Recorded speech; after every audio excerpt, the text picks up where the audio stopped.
Amen. Kola pambula yo. Kola pambula yo. Vraiment na kosepela ozala motema pio. Okolimbisa mukepo na ngonga. C'est le premier jour. Mukolo ya ibandeli makamboza amwa mingi. Amen. Osale fur et à mesure que mikolozo kende tu avancer un peu avant. Thème na biso ya campagne ndenge bolandeki na publicité ezali connaître ton identité en Christ. Koyeba kibomutu na yo na lingala mususu eloko yo zali kati na Yesu. Amen. Ezali musala et que se dérouler pendant 7 jours. Tobanji lelo lundi, tokokende ti dimanche na poko. Amen. Ezali pe na batei na biso bakozala 7. Amen. Lere na tozolo bawa, je crois, délégation ya oye uti Amérique na Canada. Bakiteki déjà na aéroport depuis 17h30. Bakende kozwa bangtan so avant mateye sil bakozala déjà. L'état babimise biloko. Amen. Et kokende pendant 7 jours. Na poko. Pona oye tali avant midi. Tokobanda ozala na école des ministères. Na avant midi. Yangwe kozwa 5 jours. Yangwezo banda mardi lobby et suki samedi. Amen. Et ça peine à ba orateur mususu. Il y a école des ministères. Je crois déjà ce côté na loboko nanga mwasi tozo senga na pasteur kado kabasela zo telema.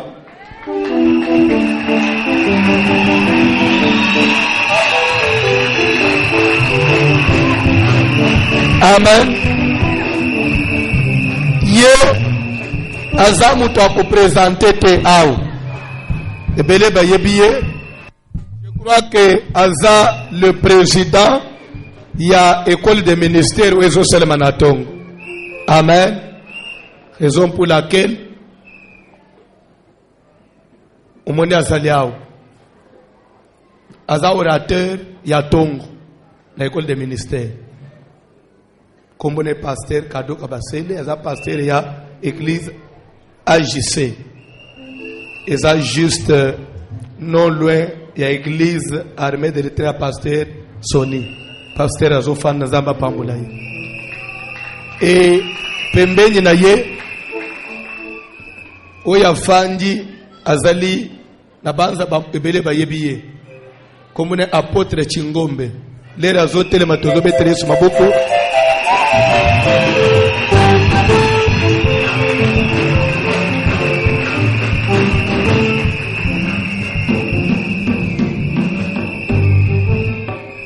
Azali papa ya mulimu ya évêque Pascal Mokuni.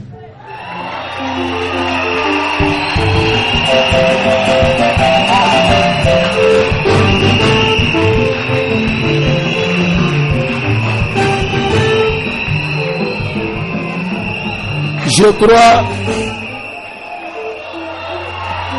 Yoka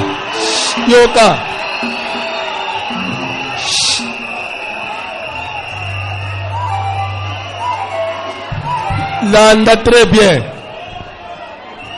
Azape parmi bat bangadranga pe na makambo na zamu. Papo.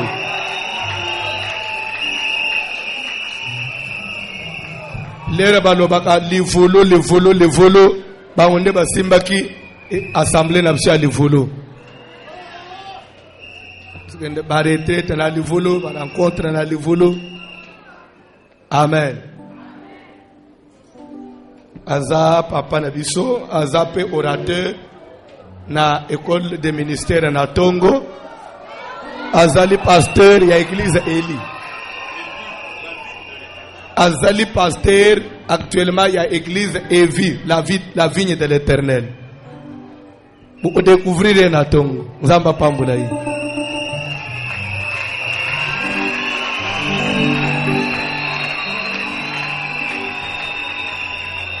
na baorateur na biso ya après-midi, baorateur ya tongo na otanga ba mususu. Amen. Na tongo, déjà bomoni 2, mais nous avons 5 jours.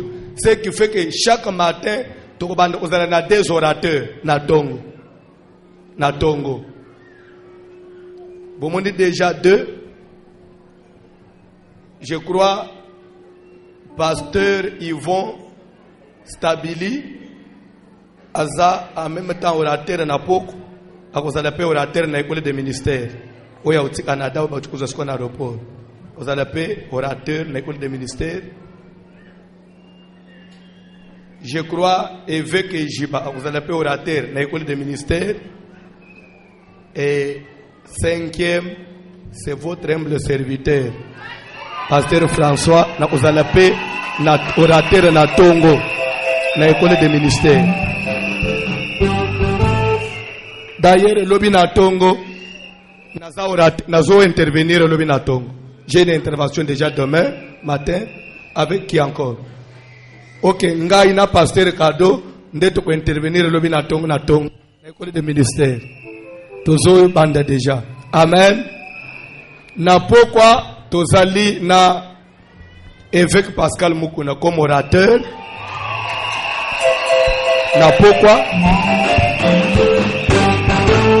Tozali na pasteur Jean Mwamba ya ACK. Ce n'est plus échangeur. Maintenant c'est ACK 13e rue Limité. Et l'ongwe na échangeur. Pasteur Jean Mwamba zali orateur. Amen. Tozali na pasteur Pierre Mukandila ya Canada qui est déjà à Kinshasa bazana nzela bazoya. Tozali na pasteur Yvon Stabili. Contrairement à Batmuso bazo benga stability. C'est stabili. Amen. Il n'est pas anglophone, il est francophone. Amen. C'est un Québécois. Il y a Montréal. Azoloba français. Stabilité. C'est stabili. Ils vont stabili. Kola Pambolayo. Amen. Et Tozana pasteur Mathieu Yombo, Allemagne. Je crois, si tout va bien, lobby, soka komi lobité, à comme mercredi. Donc, au Yébika Tozana haute saison, ma place n'a pas vu un zamoboulou. Mais, déjà, à sa soumbi déjà bien, ma communion sur ce salam, à zappé parmi les orateurs. Et, Tozalina pasteur, votre humble serviteur, François Mutombo, n'a zappé parmi les orateurs et à pourquoi. Et pour nous, qui sa 7, Tozali na Ndoyi Nangai. Amen. Pasteur Mutombo aussi. Dieu merci. Azotelema, todo mettre Yesu maboko.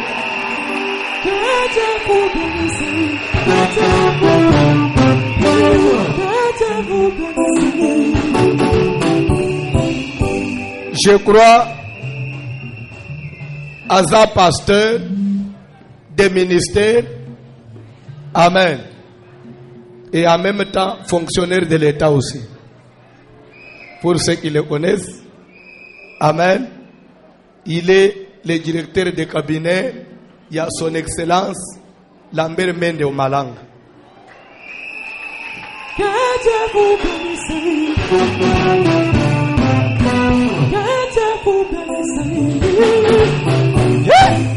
Raison pour laquelle il est accompagné de tous les cabinets et ministres Bazaliao. Ceux qui sont là, Bakoki Otelema, ceux qui ont accompagné le pasteur, le cabinet et ministres.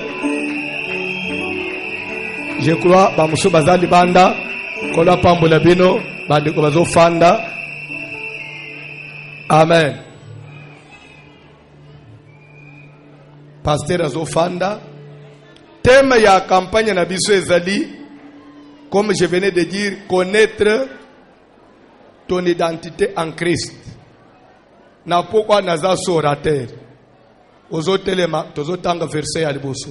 Mateye banje.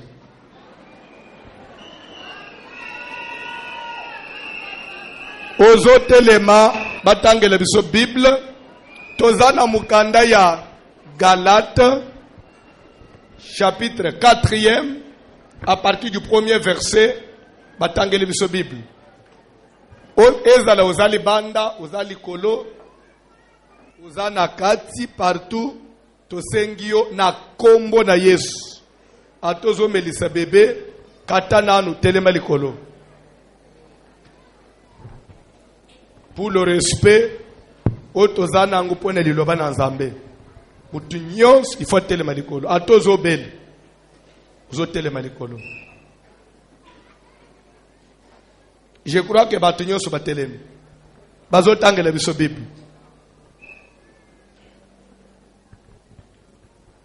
Galates, chapitre 4e, à partir du premier verset, nous lisons au nom de Jésus-Christ. Et comme ça yote que des fois yo ito emission que tamu su campagne o sala mandege mususu ya o moni pe na po des orateurs ko kamote. Hein? Ko kamote. Tanga Bible papa. Nous lisons au nom de Jésus-Christ. Or, Nzoka aussi longtemps que l'héritier est enfant, tangu nyos na koumela kaka oyo mosango lilibula azo tikala nanu mwana muke.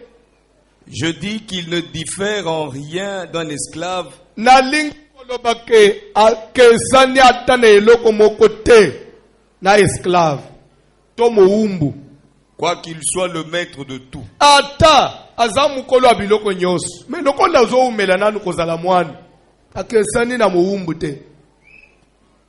Mais il est sous des tuteurs et des Akoumela administrateurs na se ya bato bakobanda kutambusa ye jusqu'au temps marqué par le Père. kino na tango akokomela tofandi zamba pambola bino.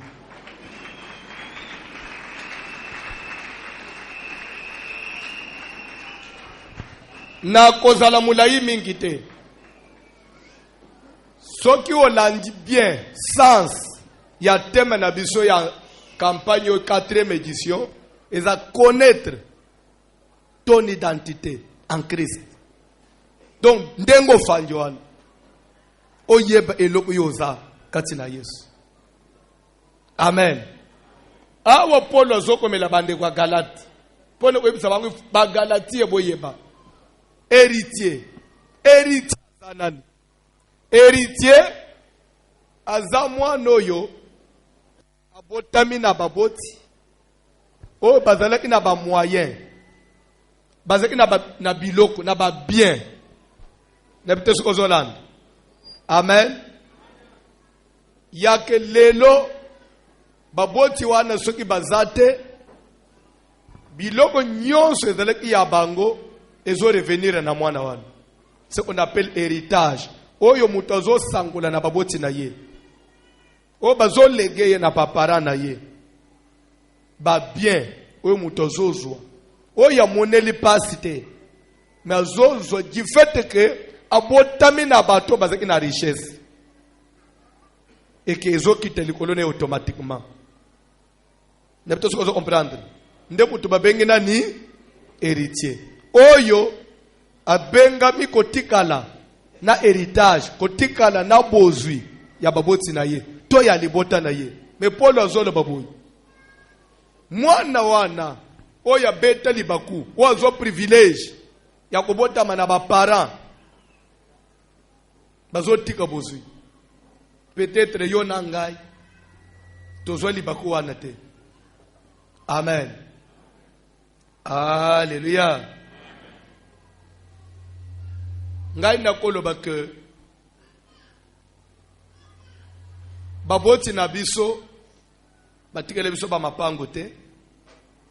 Peut-être yo uzwa chance wana me biso konta mbanka te ate pa va mutuka so ate ya vélo so tozwa ngo te. Mais batikele biso pe pamba te bankadre ibiso bien bapesa ibiso éducation ya bien. Amen. Na koloba ke eloko toza lelo eza puisque tozwa ki encadrement ya bien ya baboti na biso. C'est un héritage. Zamba pambula bango. Pia pambula baboti nyoso basala musala ya bien. Mais awa Bible zoloba que héritier oya za appelé ya kozo biloko nyonso ba mituka ba bien ya papa na ye ba compte en banque. Aussi longtemps kazana na mwana muke. Tina ya héritier na ye ezate. Pourquoi parce que za mwana muke? Au contraire, bako bande ko diriger ye na bateau ya sengeli ko diriger. Pourquoi? À cause de son âge. Mais ce qu'a coli a eu maturité à comprendre ce qu'il est et s'il est. C'est pourquoi il faut héritier. Et nous pouvons trahir héritier de la moine les années. Maturité. Maturité est ça que moi ya miyeba ayeba droit na ye ayeba loko sengeli ko zalezate. À cause de son âge. Bible dit il ne diffère à rien de l'esclave. Donc tant que azamwana na ramo qu'on est esclave. Après se retrouver azola na pavement nzoka ndakwana yaye mais azoye bateza yaye. Pourquoi parce que azamwana muke? Mais ce qui héritier akoli afungwami asonsoli okokosa ye lisusu te. Amen.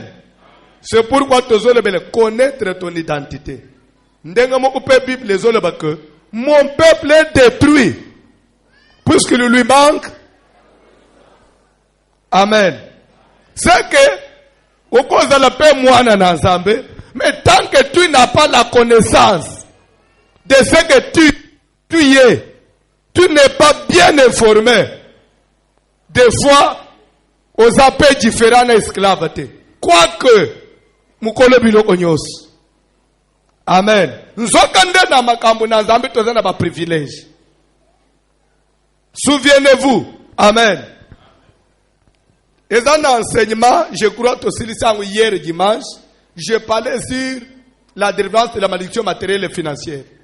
Et dans le verset, je te pense que dans le chapitre 8, je crois, ce que verset 8, 9, quelque part là-bas, Bible est que car vous connaissez la grâce de notre Seigneur Jésus. Des riches qu'il était, il s'est fait pauvre.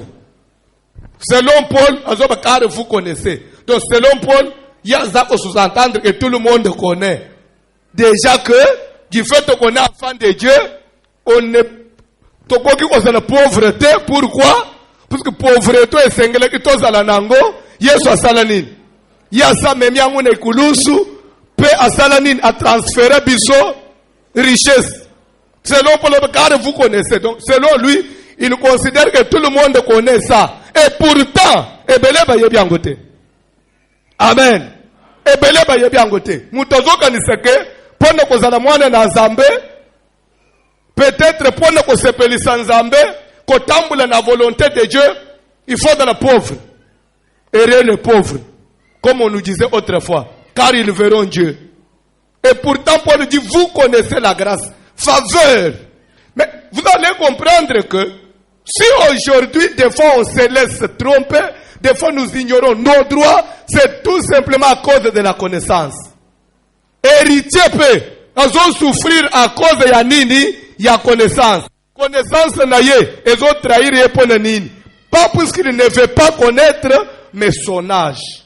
Ils ont trahir ye. Mais ngana zo de l'église ya Yesu lelo.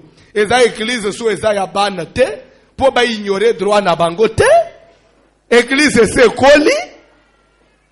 Ce que église c'est koli, ce qu'il faut dans la connaissance, et c'est pourquoi séminaire na biso de basir connaître ton identité en Christ. Ce qu'on y est bien le yozakati na Yesu. Je crois que fungolelo makambo belé. Ce n'est que d'introduction. C'est pourquoi na kati wan basute mesuke ko banda koya. Pona kotalisa yo. Comme vous avez l'identité là, ya bumwana na Nzambe. Vous avez droit à quoi? Point. Nakangi parenthèse. Orateur ya liboso ya lelo akufungula sutema moko. Nakati ya connaître ton identité en Christ. Amen. Alléluia. Natangu nazo invité Pasteur Dieu merci Mutombo comme premier orateur. Tozo betele Yesu maboko, pe tozo yamba ye.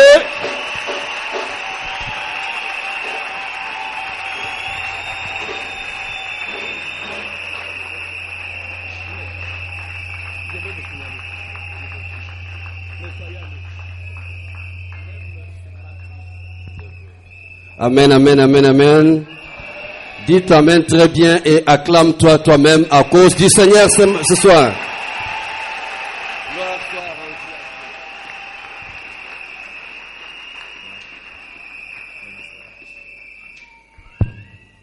Gloire soit rendue à Dieu.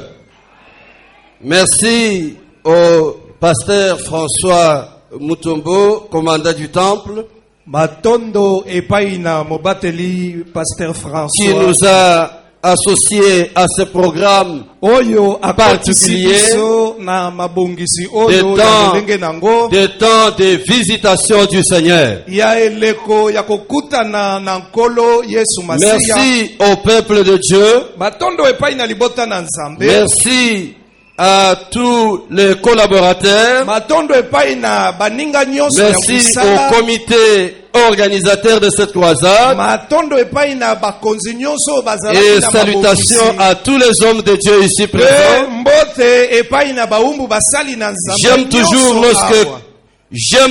lorsque nous avons l'occasion de parler de Dieu et que nous sommes entourés des hommes de Dieu, parce qu'ensemble nous partageons l'onction du Seigneur.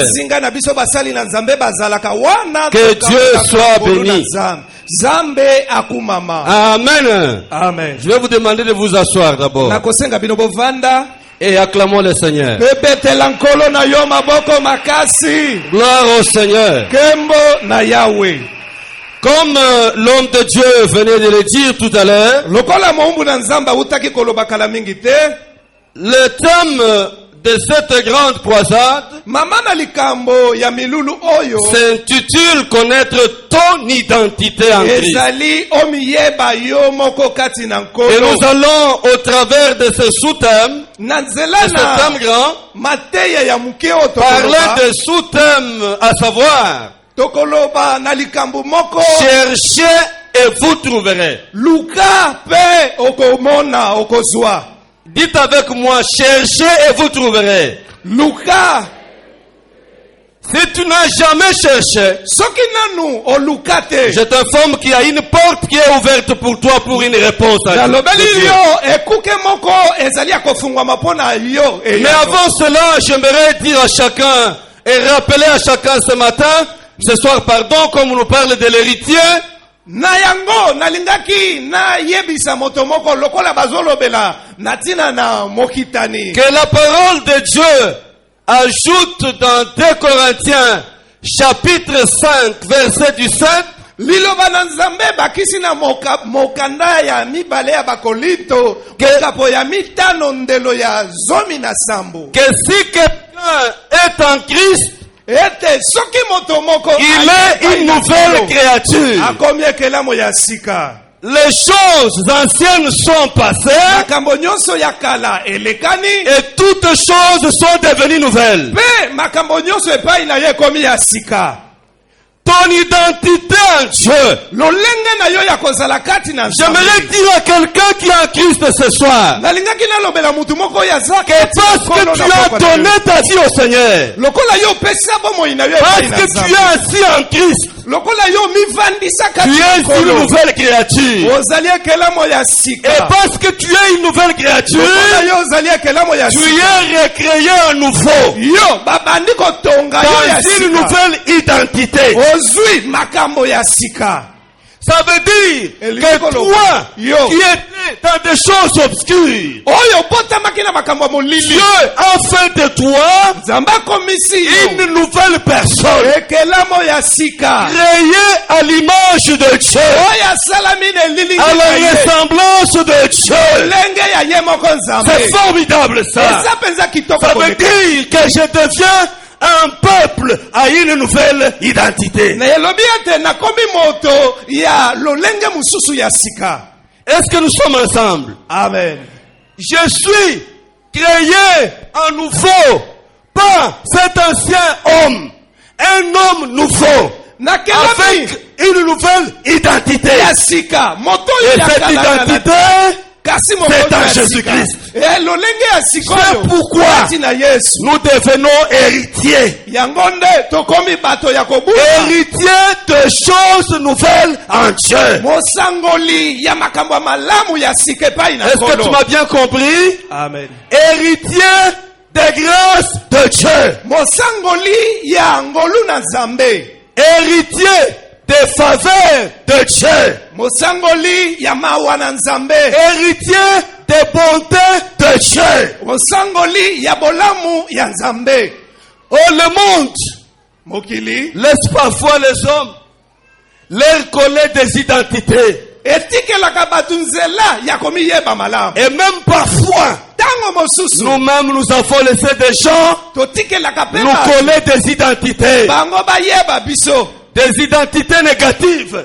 lolenge ya kozalela ya mabe Je dis ceci. nalobi boye Nous avons laissé des hommes totikelaka nous bato coller des nzela identités négatives. ya kopesa biso lolenge ya mabe ya kozalela Mais j'aimerais dire à quelqu'un ce matin, nalingaki nalobela Pardon, moto ce moko soir, na pokwa na lelo n'accepte pas que quelqu'un te colle une identité négative. ondimandima te babamba yo sango ya lolenge mabe Lorsque je rentre dans la parole de Dieu, ntango nazongi na maloba na nzambe je découvre qu'il y a une maman. namonaki ete mama moko Cette aza na maman, kati. c'est Rebecca. ye na nkombo ya rebeka Dieu lui donne des enfants. nzambe akabeli ye bana Et l'enfant vient au monde. mpe mwana ye na mokili Il lui donne le nom de Jacob. abambi ye nkombo ya Jacob yakobo qui signifie usurpateur. yakobo oyo elimboli moyibi Usurpateur. moyibi oyo Alors azolekela que cette maman, boye lorsqu'elle attendait famille, ntango azalaki na est-ce mokumba qu'il y a des mamans ici? bamama bazali awa Est-ce qu'il y a des mamans ici? bamama bazali awa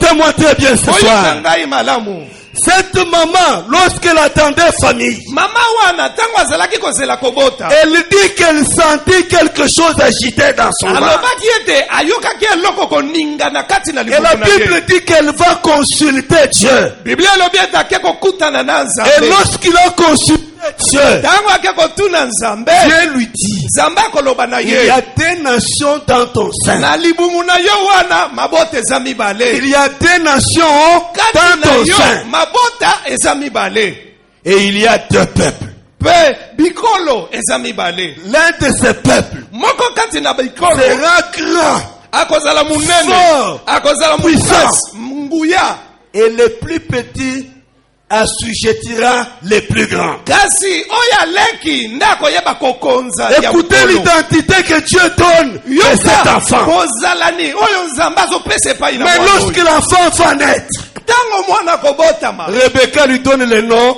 usurpateur. mama na ye akopesa ye kombo molekeli moninga Usurpateur. Et cette identité va kolekela se coller à cet enfant ezalaki lolenge akozala oyo babambaki toute sa jeunesse. elenge na ye Et mobimba ça risquait d'obstruer les voies de Dieu.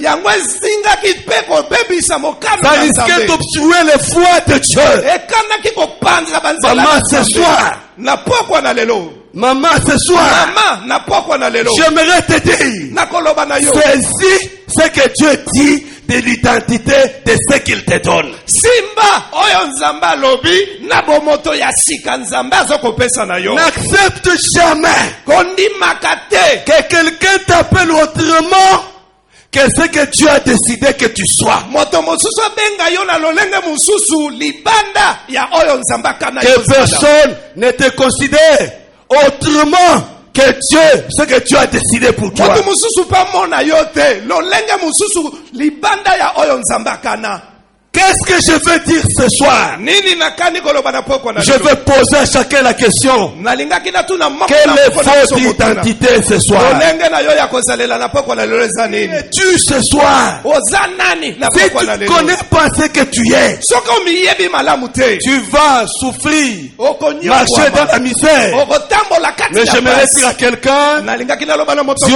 moko, ne t'a pas Nzambe créé pour abenga mourir yo jeune. mpo na koyeba kokufa boye te est-ce que tu m'entends bien? amen Dieu ne t'a pas créé pour mourir jeune. nzambe abenga yo te mpo kufa na bolenge Dieu ne t'a pas créé pour que tu sois misérable. Nzambe abenga yo te ozala moto apasi. Dieu ne t'a pas créé pour que tu sois n'importe quoi. Nzambe abenga yo te po ozala mutu pamba. Il t'a créé pour que tu représentes sa gloire. Abenga yo po ete yo talisa Et ta kembo na ye. présence dans ce monde. Bozali na yo kati na Et pour la mokili. manifestation de la gloire de Ezali Dieu. mpona kotalisa kembo na C'est pourquoi Nzambe. tu dois connaître qui tu es. Yango esengeli omiyeba yo moko C'est malamu. pourquoi tu dois connaître quelle est ton identité. Omiyeba yo moko malamu. Ne sois pas comme cette femme. Kozala te lokola mama oyo. Je crois que c'est Naomi Nazoloba na mwasi Naomi. qui, lorsqu'il a perdu son mari, Oyo Il a abungisi perdu mobali ses na ye. enfants. Abungisi pe bana. il rentre dans son pays. Azongi na ekolo na Les ye. gens qu'il avait connus les voyaient. Bato oyo bayebaki Il ye disait, bamoni ye. Bazalaki Est-ce koloba. que ce n'est pas Naomi? Ye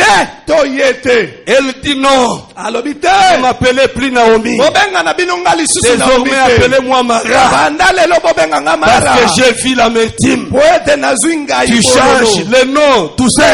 Oyo elongolaki bopole Amara. na kati na ngai Tu t'éloignes bololo. de la grâce de Dieu. Nakolandisa boyokani na Nzambe. J'aimerais que ce matin tu comprennes. Nalingaki pokwa na lelo oyeba. Pardon, ce soir tu comprennes. Oyeba pokwa na lelo. Et le projet de Dieu pour toi, Mabongisi na Nzambe. ce sont les projets de bonté. Eza mabongisi ya malamu. Ce sont les projets de bonté. Eza mabongisi ya malamu. C'est pourquoi Na yango Dieu change ton identité. Nzambe azali kobongola lolenge na yo ya kozalela. De la vieille personne, Nakolandisa bomoto na yo ya il kala. fait de toi une nouvelle personne. Azokomisa yo moto na sika. Avec une identité nouvelle. Na bozalani ya Même si sika. quelqu'un t'a connu il y a longtemps. Ata mutu moko ayebaka yo Parce que tu mutakala. es maintenant en Christ. Sikoyo lokolo komi na Kristo. Même si tu étais un mauvais. Atako yo ozalaki moto Parce que mabe. tu es en Christ. Lokolo oza kati Tu na as Kristo. changé d'identité. Yo bongoli lolenge ya kozalela. S'il t'appelait voleur Soki hier, abengaki yo moyibi lobi. s'il t'appelle voleur aujourd'hui, Soki ce abengi n'est yo pas mpe toi. moyibi lelo eza yo lisusu te. Est-ce que tu m'entends bien? Oyoki nga malamu. L'éclos de voleur, il est mort. Oyo azalaki moyibi Et asila c'est lui kokufa. qui vit Kasi oyo azobika. une nouvelle personne. Aza mutu asika. Créé à l'image de Oyo Dieu. bakeli na elilingi Dans ya une nouvelle Nzambe. identité, hein, Na en Dieu. bozalani ya sika na Nzambe. Et si tu es ce soir ici, Soki ozali awa pokwa na lelo. que tu n'as pas encore donné ta vie à Christ, Nano pesi bomoi na yo C'est pe na une Kristo te. occasion Libaku malamu pour mpona toi, yo. pour que tu changes ton Yo identité. pe obongola lolenge na yo ya C'est une kozalela. occasion pour toi, Libaku malamu mpona yo. pour que tu changes ton Po identité. ete yo po bongola lolenge na yo ya Oh, nous ne kozalela. devons pas déclarer l'état misérable en Satan, Tokoloba mais nous te. avons besoin de déclarer notre identité en Christ. Tokoloba te kaka makambo mabe Est-ce que tu oyo m'as Satan entendu bien? azala. Tokoloba pe ya Quelqu'un malamu. qui pleure sa situation, Moto azolela lolenge na yo ya quelqu'un qui kozalela. s'apitoie, Moto oyo azomituna-tuna. il ne proclame pas son identité en Christ. Ye azotatola lolenge na ye malamu ya Il kozala te liboso na déclare par Yesu. contre un état misérable Ye en Satan. azotatola nde lolenge ya mabe Je vais ya dire à kozalela ya quelqu'un. satana. Tu n'es pas un fermiceau. Tu n'es pas un fermiceau. Nalobi ete yo Tu n'es oza pas un quelconque homme. mutu pamba Tu n'es te. pas un misérable fille, une misérable femme. Oza mwasi Mais pamba tu es une nouvelle créature. kasi yo ozali ekelamo ya Dans sika l'identité du Seigneur. na nzela na bozaleli ya sika ya nkolo. Et c'est à cause de ça. Na nzela nango Parce que tu es dans cette identité po ete yo oza kati na que tu bozaleli dois wana. apprendre à chercher. Esengeli na yo obanda kolukaluka. Et j'aimerais que tu fasses avec moi cette déclaration. Nalingaki osala litatoli oyo na ngai. Je suis une nouvelle création. Je suis une nouvelle création. Je suis une nouvelle création en Christ.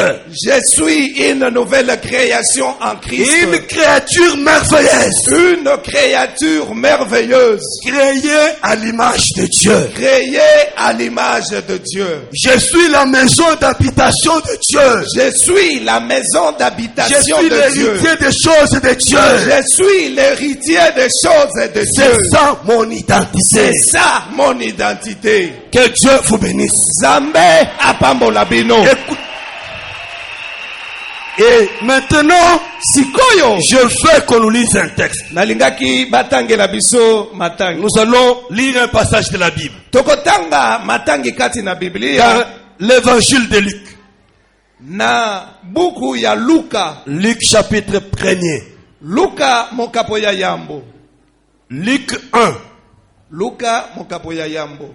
versets 5 à 14. Ndelo ya mitano kino na zomi na Nous mine. lisons la parole de Dieu. Totangi liloba na Nous Nzambe. tenons debout en lisant cette parole. Totelemi likolo po totanga liloba na Nzambe. Lisons la parole de Dieu. Du temps d'Hérode, roi de Judée, il y avait un sacrificateur nommé Zacharie de la classe d'Abia. Sa femme était d'entre les filles d'Aaron et s'appelait Élisabeth. Tous deux étaient justes devant Dieu, observant d'une manière irréprochable tous les commandements et toutes les ordonnances du Seigneur.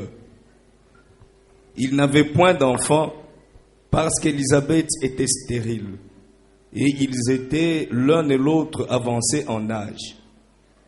Or, pendant qu'il s'acquittait de ses fonctions devant Dieu, selon le tour de sa classe, il fut appelé par le sort, d'après la règle du sacerdoce, à entrer dans le temple du Seigneur pour offrir le parfum.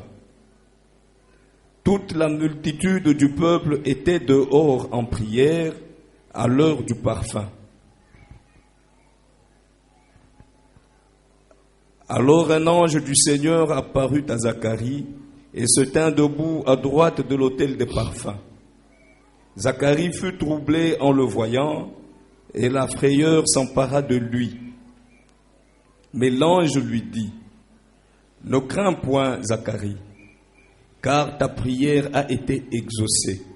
Ta femme Élisabeth t'enfantera un fils et tu lui donneras le nom de Jean. Il sera pour toi un sujet de joie et d'allégresse, et plusieurs se réjouiront de sa naissance, car il sera grand devant le Seigneur. Il ne boira ni vin ni liqueur enivrante, et il sera rempli de l'Esprit Saint dès le sein de sa mère. » Acclamons la parole de Dieu. Nous pouvons nous asseoir. Tokoki kovanda. Parce que nous sommes de la race de Dieu. Lokola tozali ya Parce bokitani na que nous Nzambe. sommes de la maison de Dieu. Lokola tozali ya ndako na Nzambe. La Bible dit, Biblia elobi. cherchez et vous trouverez. Luka pe okozwa. Mais cherchez quoi? Koluka nini? Cherchez et vous trouverez. Luka pe okozwa. Parce que nous avons une nouvelle identité. Lokola tozali na bozalani ya sika. Parce que notre identité en Christ Lokola bozalani na biso n'est kati pas na Yesu. ce que nous avions été hier. Zali susu te otozalaki lobi. Maintenant que nous sommes nés dans la famille de Dieu, Lokola misikoyo na kati na libota na quand nous avons une difficulté, tango tozalaka kaka na quand nous makambo ya avons makasi. un problème, Tango tozwaka na likambo. devons-nous pleurer Esengeli na ou biso devons-nous tolela. chercher Dieu? Tope toluka nde Nzambe. Et je vais vous parler de cette histoire merveilleuse. Nakolobela bino na tina na lisolo kitoko oyo. La Bible nous parle de Zacharie. Biblia elobeli biso na tina na Zakaria. Zacharie, cet homme, Zakaria moto mobali la oyo. Bible dit Biblia elobi qu'il avait une femme. azalaki na mwasi Et moko. cette femme s'appelait Élisabeth. Mwasi na ye na kombo ya Elizabeti. Zacharie signifie celui dont Dieu se souvient. Zakaria azali moto oyo Nzambe azokanisela. Et Élisabeth signifie Elizabeti celle elingi à koloba. qui Dieu a fait promesse. Oyo nani Nzambe akani kosalela Ça, makambo c'est mala. formidable. Wana ezali na motuya. C'est lui Moto dont Dieu se souvient. oyo Nzambe azokanisela. Et celle à qui Dieu a fait promesse. Pe mwasi oyo Nzambe La asalela Bible dit bilaka. qu'ils sont stériles. Biblia elobi ete bazangaki bana. La Bible dit quoi? Biblia Ils sont elobi tous nini? des stériles. Bazangelaki bana. Avancés en âge. Bakolaki. Stérilité. Bazangela bana. Mais ils aimaient Dieu. Kasi Ils aimaient Dieu. balingaki nzambe, Ils servaient Dieu. bazalaki kosalela Mais nzambe, ils étaient stériles. mpe bazangelaki bana. Est-ce que vous me comprenez bien? Ozoyokanga malamu. Dans la marche de ces couples, Na kotambola ya il y a liboto, quelques obstacles devant eux. ezalaki na mwa mabaku bipekisamelo kati na Des bango. barrières.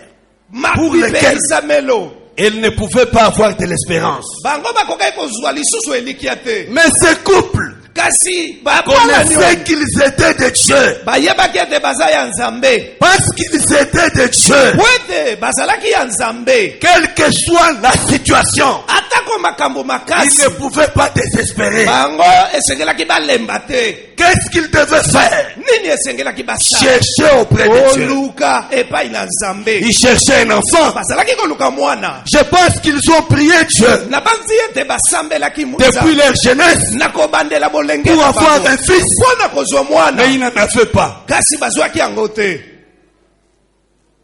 Écoutez-moi bien aimé ce soir. Oyokanga balingami na poko na lelo.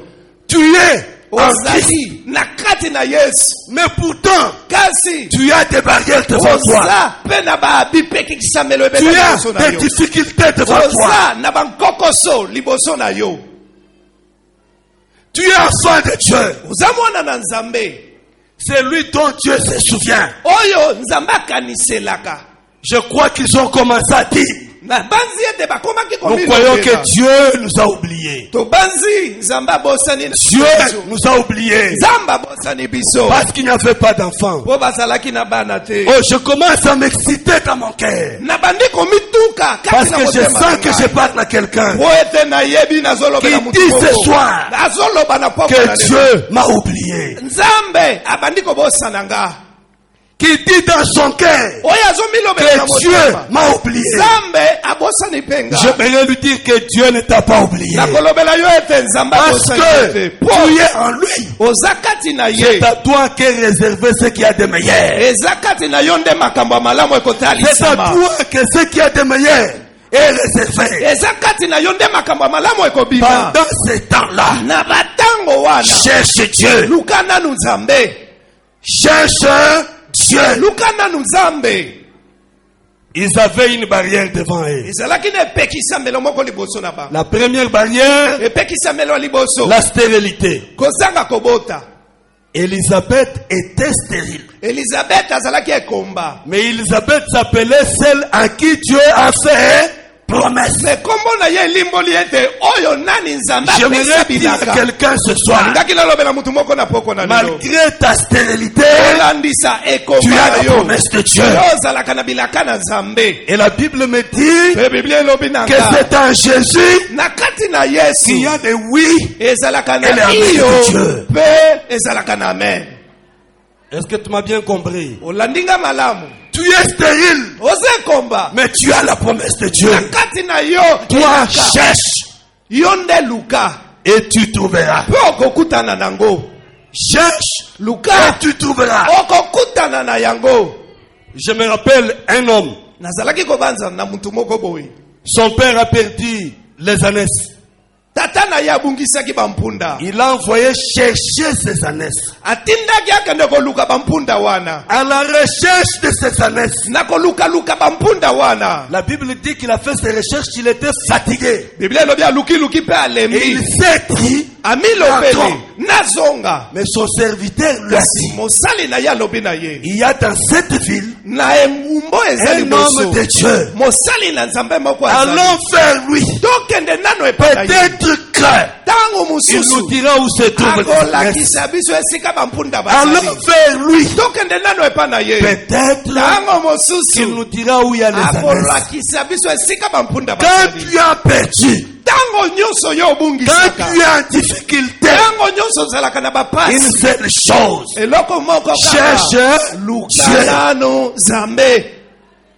Ils sont allés à la recherche. Bake koluka. Tant qu'ils avaient cherché, Tango nyonso bazalaki ils koluka. n'avaient pas trouvé. Bamonaka te. Mais lorsqu'ils ont rencontré cet homme Tango de Dieu, kaka bakutanaki na mosali na cet Nzambe. homme de Dieu leur avait dit, Mosali na Nzambe alobaki na en bango. partant, na bokende na vous bino rencontrerez une troupe de prophètes. bokokutana na lisanga ya basako Et l'Esprit de Dieu vous saisira. molimo na nzambe akokitela Ensemble, bino na Vous elongo prophétiserez. bino mpe bokosakola Et Dieu te changera à un autre homme. nzambe akobongola yo na moto Lorsque Dieu mosusu t'aura changé à un autre homme, ntango nzambe akobongola yo moto c'est-à-dire mosusu qu'il t'a donné une autre identité. apesi yo ekelamo ya C'est sika dont tu cherchais oyo kaka se ozalaki trouvera dans kolukaluka l'identité en Christ. ekozala kaka na bomoto ya sika Est-ce que wana tu me comprends bien? amen Tout ce que tu cherches nyonso oyo yo ozoluka se trouve dans l'identité de Christ. ezali na bozalani ya sika ya Alors, kristo cette femme était stérile. mwasi oyo azalaki kobota te Non seulement qu'elle était stérile, kaka te azalaki akomba deuxième chose, ya mibale la Bible dit que tous deux étaient avancés en âge. bible elobi ete bango nyonso bakomaki bampaka Je ne connais pas ton âge ce soir. nayebi te mbula na yo na pokwa na lelo Quel que soit l'âge que tu as, atako mibu nyonso okoki ton kozala âge, yango. ne regarde pas Dieu. mbula na yo etali nango Est-ce que Nzambe tu te. m'entends bien? oyoki nga malamu Ton âge mbula na yo ne regarde pas Dieu. etali nango nzambe te C'est que Dieu sait. nzambe eloko Tu es ayebi celui dont il se souvient. oza oyo ye Et nzambe c'est à qui azokanisela Dieu a fait la promesse. pe nani nzambe alaka Quel makambo que malamu soit l'âge avancé, atako mbula esi epusani tu avais des songes et des visions. ozalaki na bandoto mpe na bimoniselo Tu avais des rêves. ozalaki kolota À cause de l'âge, na kolandisa bambula na tu yo dis ce soir ozomilobela poko na que lelo. Dieu m'a oublié. nzambe asili na ye Je crois kobosana que je ne ngai. peux plus compter sur ce qu'il m'avait promis. na banzi ete natalela lisusu makambo Je alobelanga suis te. venu ce soir naleye na pokwa na lelo pour déclarer la résurrection de tous les rêves. mpo na kotatola Que vous lisekwa avez ya enterré bandoto nyonso osila Parce kokunda qu'ils sont ressuscités. po avec ete Christ. yango esekwi elongo na yesu Et j'aimerais donner l'espérance à chacun de vous ce soir au nom de Jésus. nalingaki kopesa elikya wana Si na tu avais poko na perdu poko na bino na l'espérance. pokwa soki obungisaki elikya Sache que c'est Dieu-là. yeba ete nzambe C'est un wana Dieu qui te connaît. aza nzambe oyo ayebi yo malamu Lorsque Zacharie entre dans la maison de Dieu, ntango zakari akotaki na ndako na nzambe un ange apparaît devant lui. mwanze moko abimeli ye Il lui dit une chose. alobeli ye kaka likambo moko Ne crains pas. kobanga te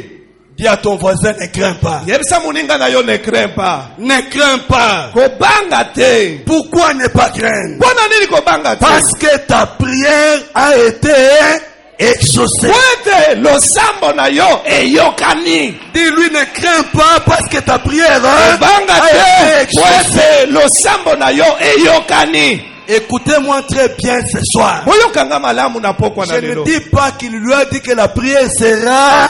nalobi te ete losambo na yo Est-ce que tu m'as ekoyokanaka bien entendu? oyokinga malamu Il ne dit pas que ta prière sera exaucée. alobi te ete losambo na yo Il ne ekondimamaka dit pas que ta prière va être exaucée. losambo na yo bakondima yango J'aimerais dire à quelqu'un nakosepela koloba na que mutu la moko prière que tu as faite, losambo oyo elle osala a été exaucée. endimama Mais le problème, likambo c'est d'aimer dans ton identité. esengeli yo tikala na bozali na yo ya sika kati na Je crois yesu que Zacharie et sa femme avaient prié depuis leur jeune âge. na banzi ete zakaria na mwasi na ye babanda kosambela kala Ils avaient prié depuis leur jeune âge. na bolenge babanda makambo ya nzambe À un moment donné, ils avaient oublié. na mwa ntango babosanaki na Oh bango frères et sœurs, il y a des prières que tu as adressées à Dieu que tu as déjà oubliées. eza na nsambo mosusu osala epai na Je nzambe me yo moko dis ce obosana soir,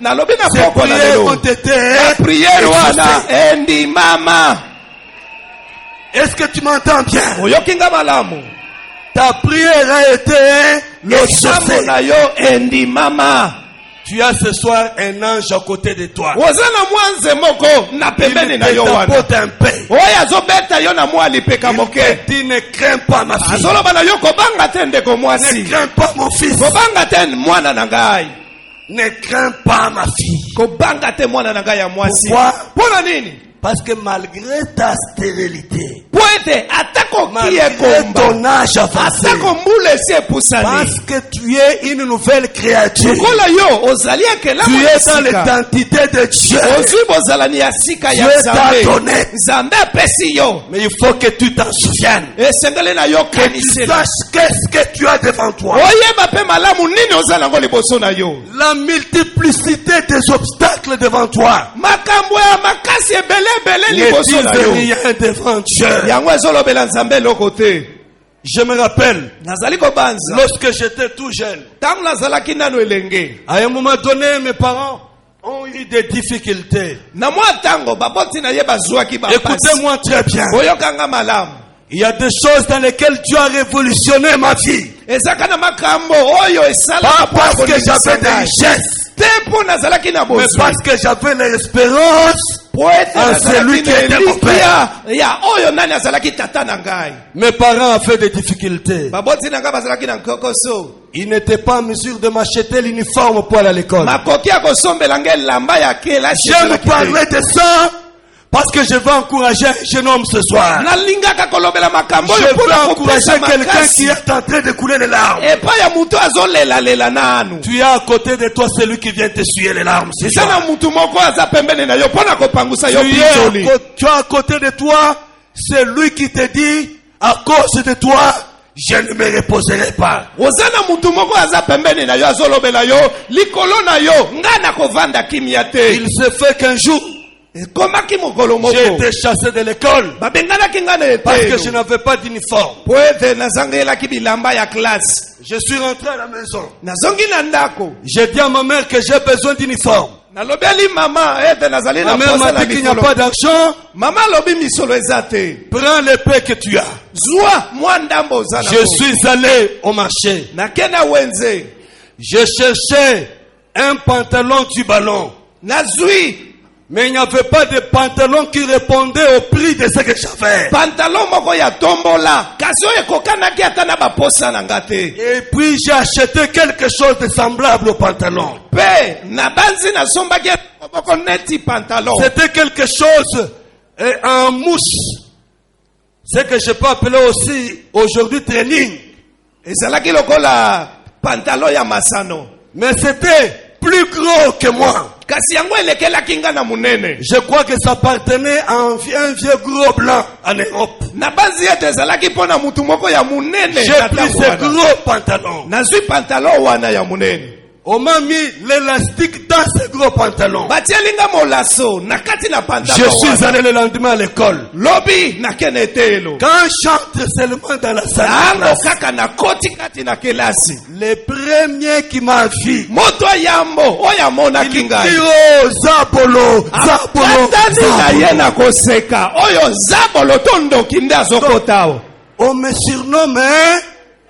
bapesi nga kombo zabolo Je me regarde, na mitali nanu je pleure, nabandi kolela mais je dis Seigneur, me na milobeli nkolo je sais que j'ai une identité en toi. nayebi ete nazali na kibomoto ya Même si sika kati ces na yo hommes qui me regardent, atako bato oyo bazotalatala même ngai s'ils peuvent m'appeler Zabolo, ata babambi nga kombo ya je suis zabolo plus que Zabolo dans le Seigneur. naza na nga zabolo te kati na nkolo Je n'ai pas perdu l'espérance. nabungisaki elikya te Je n'ai pas perdu l'espoir. nabungisaki elikya te Je sais que ce soir tu es là. nayebi ete pokwa na lelo oza Tu as déjà perdu l'espérance. osi obungisi elikya Mais je sais te dire ce soir, nalingaki naloba na yo na c'est pokwa na lui à lelo qui tu appartiens. epai ya nani yo Il ndimela va s'occuper de toi dans tous les ye nde détails. akokota makambo na yo na balolenge nyonso Je dis qu'il va s'occuper de toi dans tous les akokota détails. likambo na yo na lolenge nyonso Le problème c'est que likambo eza tu ete connais qui tu es omiyeba nani et ozali que tu cherches Dieu. mpe yoluka nanu nzambe Il te dit, ne crains pas. alobeli yo kobanga te Si personne ne t'a jamais encouragé, soki mutu moko nano akembisa yo te n'attends pas que quelqu'un t'encourage. kozela te mutu aya kokembisa yo Encourage-toi, toi, même. Yo moko mikembisa nanu malamu. Sois le premier prophète de ta vie. Zala mosakoli ya liboso ya bomoi na yo. Je dis, sois le premier prophète de ta vie. Zala mosakoli ya liboso ya bomoi na yo. Prophétise sur toi Sakola na tina na l'accomplissement bomoi na des yo. paroles de Dieu. Makambo malamu ya liloba na Nzambe. Et la grâce de Dieu circule ce soir Ngolu na Nzambe zako tambola pour poko na te lelo. ramener Pona komema yo. le sourire que tu avais Komemela yo perdu. mi mwe oyo yo bungisa. Il y a beaucoup de temps tu ne sais plus sourire dans ta vie. Eza na batango ebele osekaka lisusu te. Et quand tu veux sourire, c'est comme si tu te fâches. Soki ozoseka eza lokola ozokanga nde kanda. Je prophétise une parole de libération sur toi ce soir au nom de Jésus. Nazosakola liloba moko ya bonsomi likolo na yo na Tu n'as pokwa na pas yo été créé na kombo pour na être Yesu. misérable. Okelamaka te mpo na bapasi. Quel que soit le temps, Atako bapasi tango Cherche. luka et tu trouveras. mpe yo kokutana nango. Cherche Dieu. et tu trouveras. Amen. J'ai lu un témoignage Nazala lisakoli moko litatu d'une femme. mwana mwasi moko. Cette femme a été invitée comme on organise des croisades ici. Mwana mwasi wana babengaka ye mpe na milulu ya boyi. Cette femme a été invitée par une de ses amies Moko na baninga na ye nde abiengaka ye afin qu'ils aillent à la croisade. po ete bakende na milulu ya boyi. Ils ont l'habitude de fermer la chambre quand ils partent. Bakangaka ekuke ya suku na bango tango babimaka. Le mari a sa clé Mobali aza na fongola na ye. et elle aussi a sa clé. Ye mwasi mpe aza na fongola na ye. Malheureusement, ce jour-là, Mokolo wana en fermant la porte de la na chambre, kokanga kaka ekuke ya suku. elle a oublié sa clé sur la table. Abwasanaki fongola na ye likolo na Et mesa. elle est partie à l'église. Ye akendaki na eklesia.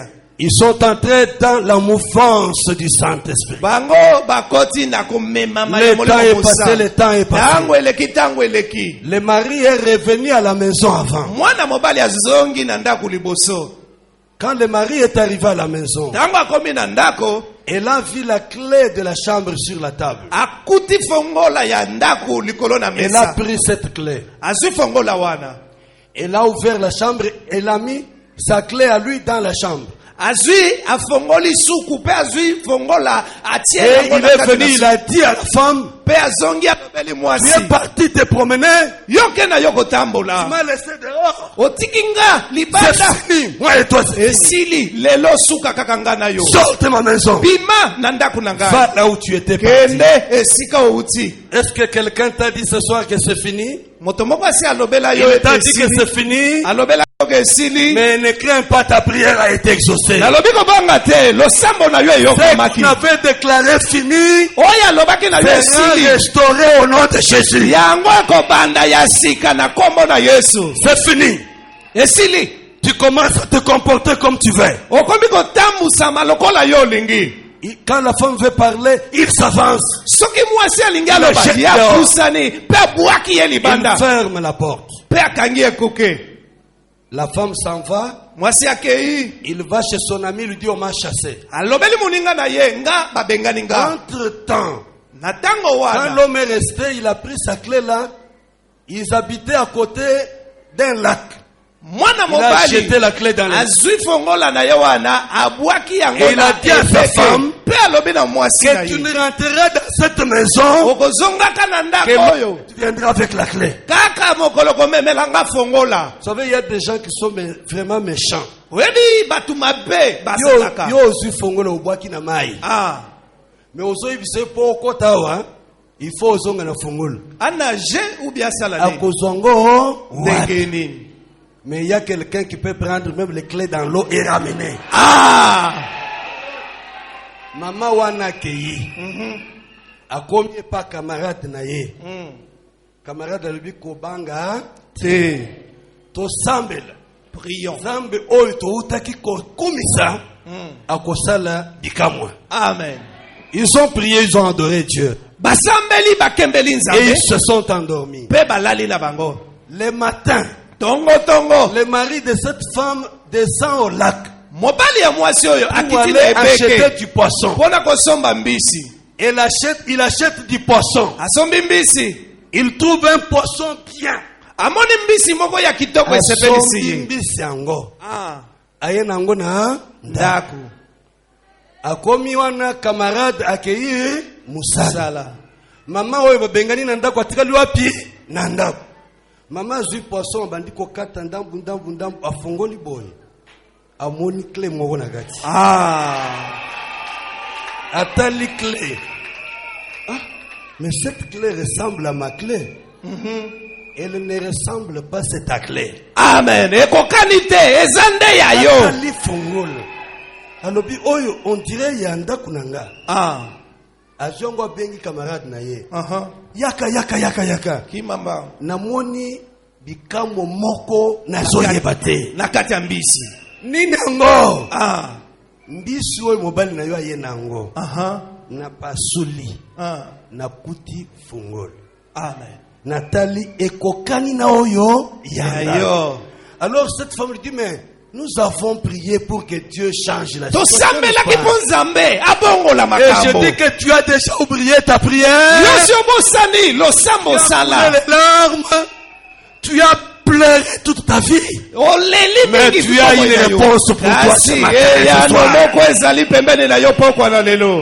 Alors son ami dit, tu es sûr que c'est ta clé? Il dit, je connais, c'est ma clé. Allons-y chez toi.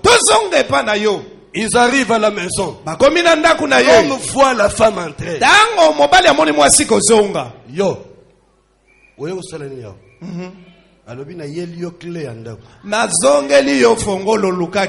rêves toi là. Sors. Jusqu'à ce que tu ramènes la clé. Il lui dit, laisse-moi entrer. J'ai la clé, je vais ouvrir la chambre. Il se dit que si je lui donne, il va jeter. Il faut que j'aille moi-même faire quoi? Quand elle est allée, il a ouvert. La porte s'est ouverte. Et l'homme lui a dit, il lui a dit, tu as eu ça où? Il dit, le Dieu que je sers a mis cette clé dans le ventre d'un poisson. Et le mari de mon ami a acheté ce poisson-là. Maman Amen. Il dit à Dieu fungolo na katia mbisi. Na sombi mbisi. Na pasuli. Clé yangoyo. Soit clé na yo. Le mari se fondre en pleurs. Mobali akatani na kolela. J'ai jeté cette clé dans l'eau. Aujourd'hui, je reconnais que le Dieu que tu sers est Dieu.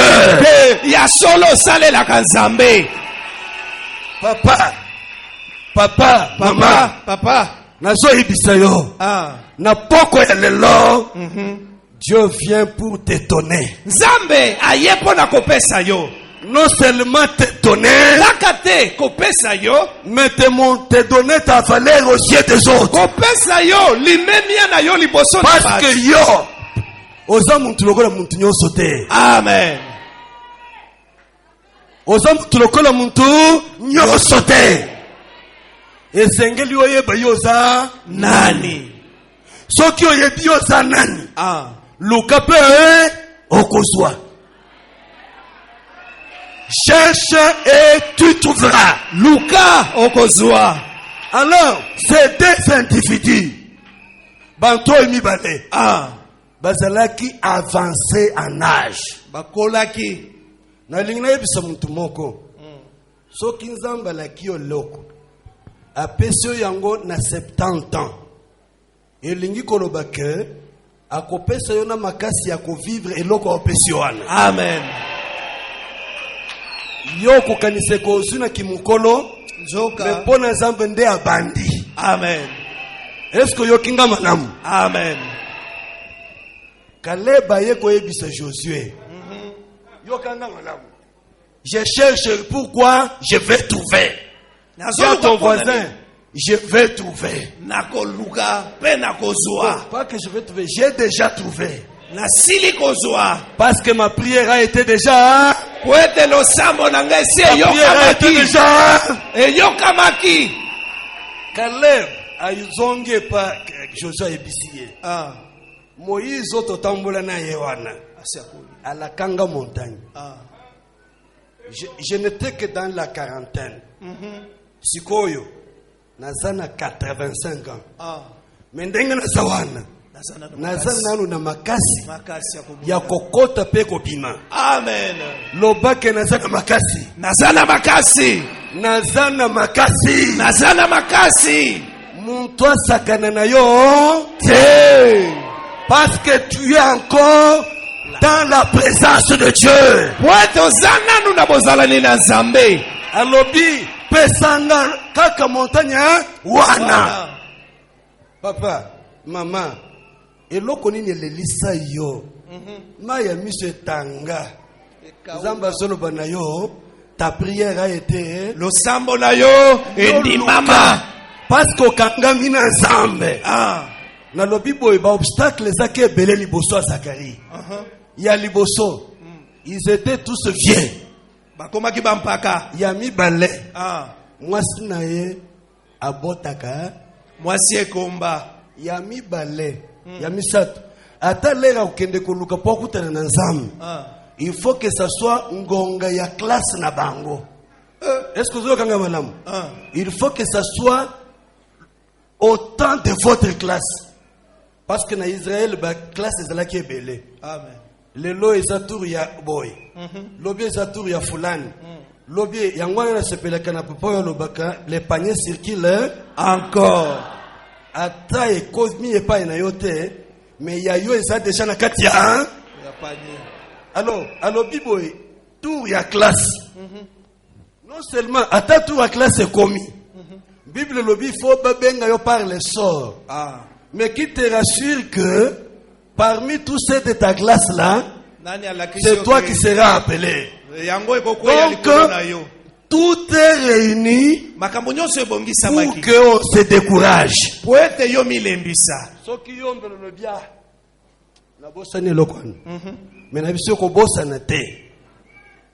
Je suis l'ange qui est venu te dire ce soir. Parce que ta prière a été exaucée. Je suis l'ange qui est venu t'annoncer ce soir que ton problème n'est pas lié au temps. Je suis venu t'annoncer ce soir ton problème n'est pas fonction de temps. Il n'est pas fonction de l'âge. Il n'est pas fonction de ta stérilité. Il n'est pas fonction du tour de ta classe. Je me souviens de cet homme couché à la piscine. À cause de la batour ya classe. Oyo kanga malamu. Yebisa yekengai nazozela lisusu tour ya classe te. Nazozela lisusu tour ya classe oyanga. Akotombola ngai. Akobwaka nga na mai te, mais nakozala sec, mais avec guérison. Amen. Yesoye. Atuni le pape. Ndenge nini boy? Naza ya kolem. Ya liboso. Naza na muntu ata moko ta kotombola nga changa na mai. Ozana muntu te. Ozana Yesu. Amen. Ye azotombola yo na poko. Amen. Ye le azotombola yo. Azoyibisa telema. Mema na yo tambola. Amen. Ozo kanga malamu. Aujourd'hui c'est ton tour. Lelo ezali ayo. Aujourd'hui c'est le jour de ta grâce. Lelo ezali mokolongolu na yo. Et je réveille tous les rêves qui étaient enterrés dans ta vie au nom de Jésus. Qui t'a dit que c'est toi le misérable de ta famille? Qui t'a dit que c'est toi l'abandonné? Maman, tu es la princesse de Dieu. Tu es le prince héritier de Dieu. Oui, mon cœur s'irrite parce que je sais que quelqu'un pleure ici. Mais tu seras ici ce soir. Écoutez, bien-aimé, yoka molingami, il a quitté le trône atikaki ngwende na ye, à cause de toi. likolo na yo. Atiki. Akiti. Amen. Mutu moko alobi na ngai depuis azonga avant des milliers d'années ayokana na mukongo pat. Ozokanga malamu. Et maintenant il est assis au trône. Il n'a jamais eu mal au dos. Ayoka mukongo pasi te Mais banda cet homme qui te miroite sa gloire, moto yazo lakisa il yo. te dit qu'il a une âme. Mais il a un problème au dos. Asana likambo te na mukongo. Il cherche la guérison. Azoluka lobiko. C'est pour toi. Ezapo na yo. Des choses qui sont en Dieu. Makambo ya malamu nyonso eza ya Nzambe. Alors quand Jésus les trouve, Tango Yesu akutani na il ye. lui dit, moi je n'ai personne. Alobi na ye nazana mutu te. Fais comme cette femme samaritaine. Sala lokola mwasi mosalama. Si je peux toucher seulement, Soki kaka na simbi. cherche à toucher. Lukana no simba. Cherche à toucher. Lukana no simba. Oh, le Seigneur est en train d'opérer des miracles dans la Kolo femme. azosala bikamwa na bomo ina yo. Le Seigneur est en train de visiter quelqu'un ce Kolo soir. azokutana na mutu moko na pokwa na lelo. Écoutez-moi, ma sœur. Yoka ngai ndeko mwasi. Quand Dieu vient, Tango Nzambe ayaka. il commence par la visitation. Ayaka nanu na bokutani. Et la visitation, Bokutani. elle est accompagnée de la consolation. Yango elanda naka na Ce soir, tu bibondisi. seras Na pokwa na visité. lelo. Oko bondisama. Et parce que tu seras visité, Okola yoko la bondisama. consolation de Dieu marchera avec toi. Libondisi na Nzambe kotambola elongo na yo. Je voudrais bien aimer dans le Seigneur. Nalingaki balingami kati na nkolo. Que tu reconnaisses avec moi Oyeba elongo nanga. que tu es la princesse de Dieu. Ete yo zali mwana ya mwasi ya mokonzi Tu ya es le Nzambe. prince héritier de Dieu. Yo zali mwana ya mobali ya mokonzi Tu ya es Nzambe. créé à l'image de Dieu. Okema na lilingi ya Nzambe. Fais comme Jabet. Sala lokola Jabet. Babet comme Jabet. Ça veut dire douleur. Pasi. Analingaka banzembo mususu te, hein?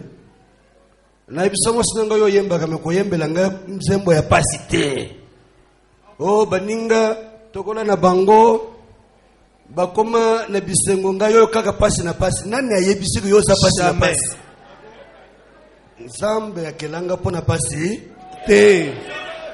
oh baninga okomona azoyemba azomilela souffrance. J'aimerais te dire que tu es en train de déclarer l'état misérable en Satan. Oyo moko ozotatola makambo mabe utamela satana na yo. En Dieu, Epai na nkolo il kati n'y a na pas de nkolo. souffrance. Pasi ezalaka te. Parce que je suis héritier de Dieu, Lokola nazali mutu alibula il y a des mosamboli choses que je mokolo. dois refuser de Ezala déclarer. makambo mosusu esengeli na boya. Tika mama. Oh, nga yoyo. Oh yanga, oh ya yo nini? Ya yo c'est Jésus. Amen. Qui t'a dit que Jésus t'a créé pour un projet de malheur? Nani yango ayebisaki yo ete Nzambe akela yo mpona makambo ya pati? Tu crois qu'il adore Dieu, mais il s'apitoie sur son sort. Yo kanisi ete azokembela Nzambe. Et j'aimerais dire à quelqu'un azolilalela mpona ye. que Dieu n'exauce pas les plaintes. Nzambe ayanolaka na ye mileli te. Il n'exauce pas les plaintes, Ayanolaka mileli mais il te. exauce nos prières. Kasi ayanolaka nde nsambo na biso. Je veux que tu refuses ta situation. Nalingi oboya lolenge na yo ya kosalela. Refuse cette situation. Boya lolenge wana ya kosalela. Au nom de Jésus. Jésus. Lobako bandelelo. Banda lelo. Mo douleur na vie na ngai esali nini? Elongwe. Misère eza Elongwe. Je suis la fille de Dieu. Nazali mwana ya Nzambe. Créé pour Dieu. Nakelami mpo na Créé Nzambe. pour la gloire de Dieu. Nakelama mpo na nkembo na Nzambe. Je ne peux pas vivre pour la souffrance. Nakoki kobika te mpo na pasi. Je peux manquer, Nakoki kozangela. mais je ne serai pas misérable. Kasi nga nakozala mobola te. Je peux manquer, Nakoki kozangela. mais ça ne sera pas la fin de ma vie. Yango ekozala suka ya Mais bomoi quand je na nga te. manque, Tango nazangi. je cherche Dieu. Nga nakoluka kaka. parce que ma solution en Dieu. Mwete yano na nga eza epai na Yawe. Tu es là. Tu es là qui est poison. Ce n'est pas ça, mon frère. Mais au soukite yo no sakak. Amen. Parce que vie na yo. Ils ont dépendre na yo zo tchele au poison te. Ils ont dépendre na yo zo sale le ongolu. Yo monisie passe. Okanisike soko monisie passe vie na yesili. Vie na ye. Bakelang pour que Dieu te bénisse, mon frère. Vie na ye. Bakelango pour na yo te. Bakelango pour na nguya nzambe. Amen. Est-ce que tu me comprends bien? Zolandanga malam.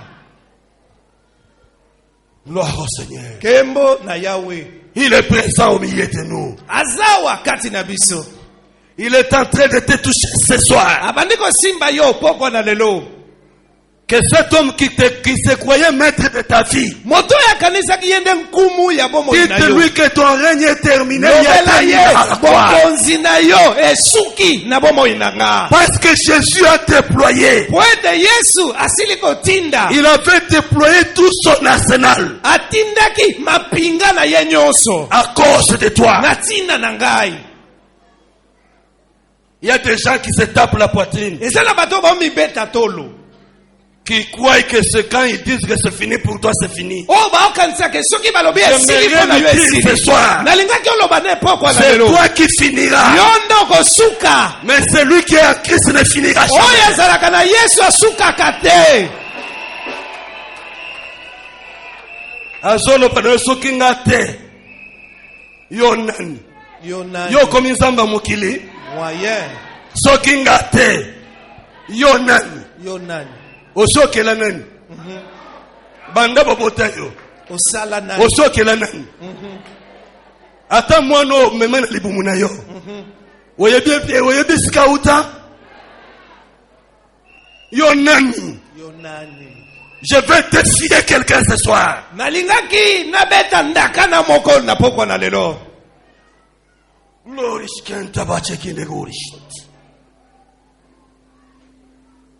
Qui es-tu? Tu as retenu la vie de plusieurs dans la souffrance. Et je proclame ta libération ce soir au nom de Jésus.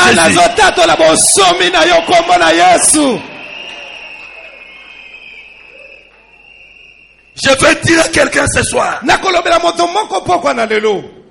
qu'il y a quelqu'un qui est venu pour te changer de vie. Il est en train de circuler. Il y a quelqu'un qui agit maintenant. Ne crains rien. Il n'y a personne qui va obstruer tes voies. Tes voies sont ouvertes. Au nom de Jésus. Oh, soki ngate, obot. Yo nani. Yo sono benin. Que Dieu te bénisse et te rende au centuple. Amen. Oh, soki ngate, o mwana mwana. Yo nani. Yo muntu opesa kabana. Jamais. Alo bana muntu wana lo biboy. Insensé que tu es. Zoba. Ce soir même. Pourquoi na lelo kaka? Ta vie te sera redemandée. Omo inayo bakosenga yango. Oh, nazana meloke belle. J'ai construit des greniers. Je peux reposer mon âme en paix. Qui t'a dit que l'argent garde une âme en paix? Qui t'a dit que l'argent garde quelqu'un en paix? Qui t'a dit que le pouvoir garde quelqu'un en paix? Tu as beaucoup d'argent, mais tu n'as pas de sommeil. Viens, Jésus, il te donnera le sommeil. Viens, Jésus, il te restituera ton nom.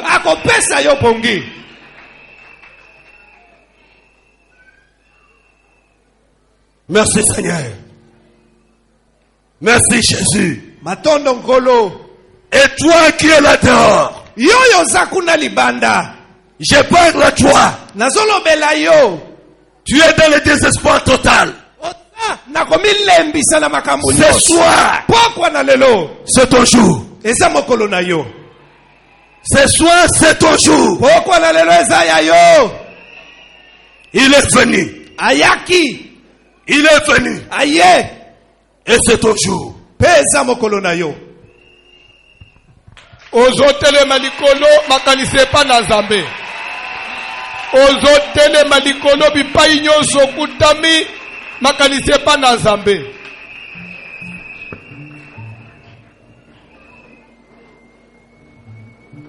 Intervention moko ya bien. Il y a foi. Il y a révolte. Connaître ton identité en Christ. Les lois balobele bisosir demander. Et qu'on peut se mêler yo. Yo zamwana na Nzambe.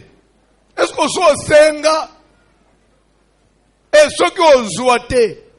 Ndeba édition que Nzamba no bake yo ko soit te? Na muto la kisa yo musapi. Ke yo kotika la kaka bo ye nani? Kas akoma monima tika la libele tonji maye. Ba Hitler bakenda wapi? Kaka ye ndoki amuke oyo. Bongo soka dereki na makasi. Pourquoi ye moko bongisa vi na ye te? Akangi fami mobimba na kati ya paz. Ye nani? Tala malikolo lelo mupange zotambola. Est-ce que bayembi bako pesaka kantika moko bien? Nazoba ke lelo soko bimi bien te osambeli bien te na ko regretter. Oyebi jour ya liboso ezaka na grâce nango. Yo muto wezo elele ko bima. Yoka. Lelo tozo préparer campagne. Prophétie zolo baboui. Landa. Bayebi sabana na Nzambe. Je vous supplie s'il te plaît. Bayebi sabana na Nzambe. Batika ozala pressé. Chaque orateur akobande defo ocha maboko likolo abatu. Nzamba talisika akobande ku utiliser orateur na grâce na ye particulière. Ndenga utikote yao. Na zobondelo na ombrisu lebi problème yena ngote. Linga pe avobi mao asimbo atana mutu. Grâce oyo Nzamba salela yena ngo o bénéficier pe nango. La Bible déclare ceci. Comme des bons dispensateurs de diverses grâces de Dieu. Diverses grâces de Dieu. Que chacun mette au profit des autres, au service des autres, les dons ou la grâce qu'il a reçue de Dieu. Nous, on est organisé Moussala Mouneneboui. Tu associé à orateur rebelle. Puisque tu sais que chacun a sa grâce. Tika lelo, grâce à pasteur Dieu merci Simbayo. Oza presse ozo kende wapi. Nda kwangu tokenda ishanja kanini.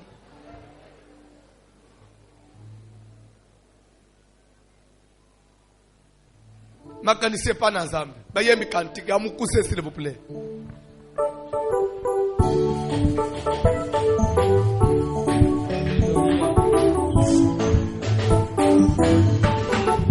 Sama esana Mutu eida aye Kemona Nzambe Etondi mokili Batina kangai Wapi Nzambe na yo Nzambe na ngai Avanti na kembo Yoku mama yawe Yawe Yoku mama Yawe Yoku mama yawe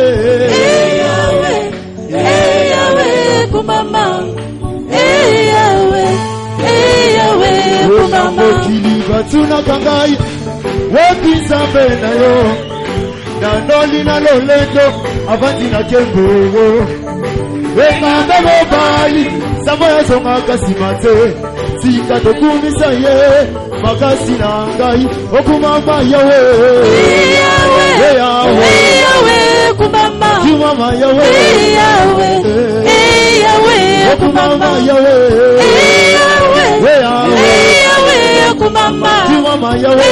Yahweh, kumama. Sabo baluba babani pandajila, asala katana ebale, sojo komina suka, Zelande Yesu motema monimo ya kosaka te azalaka mpe fiere te luka ebuti pekoi azane yano na yo okumama yawe yawe okumama tumama yawe okumama yawe tumama yawe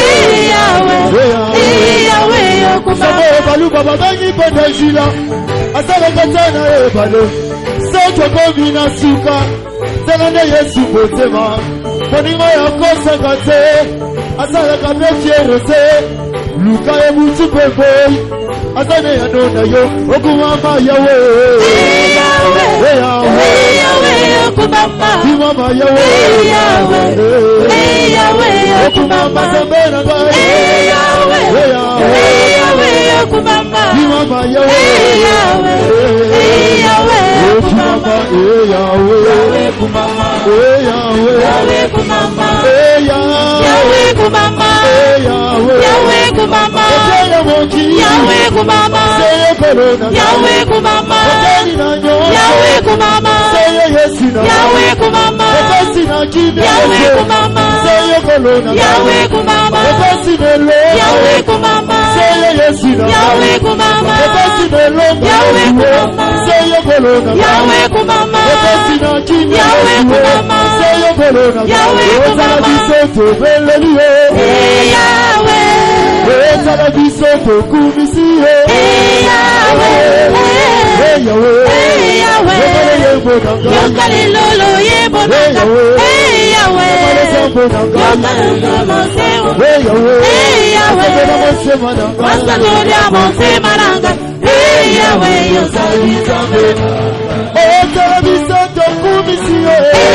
yoka ange azokutana na Zakaria azoyebisa bango boye ta prière a été c'est que bandeko na poma na bango a stérilité na âge avancé ba désespéré ité il priait. Maintenant l'ange vient dire que ta prière, et pourtant une prière c'est une demande. C'est que bazala ki kosenga. Maintenant ange ayoko répondre na kosenga na bango. Senga po ange ayoko répondre. Na zana besoin le senga po ange nera kwa ayoko sala nini? Problème nini eleki nzambe? Bien aimé, mabe ezalanga na yo toyeba ki Yesu te na identité ya bomwana na nzambe. Est-ce que vina ngai kotela kaka ya sima ya batu? Onjire ngana ye kutika batu na mukili.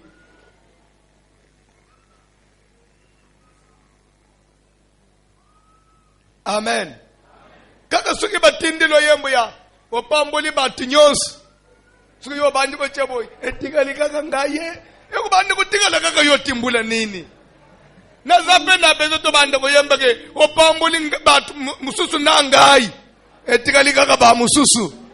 Pourquoi il faut etika la kaka yo? Wana ndeko mwana maya misu etika likaka ngai. Pourquoi il faut etika la kaka yo? Bato nyonso nzamba zo pambula bazana identité nini? Pourquoi il faut etika la kaka ngai? ngana nsembo ane nako yemba tika likaka ngai ngabanda ko yemba tika likaka ba mususu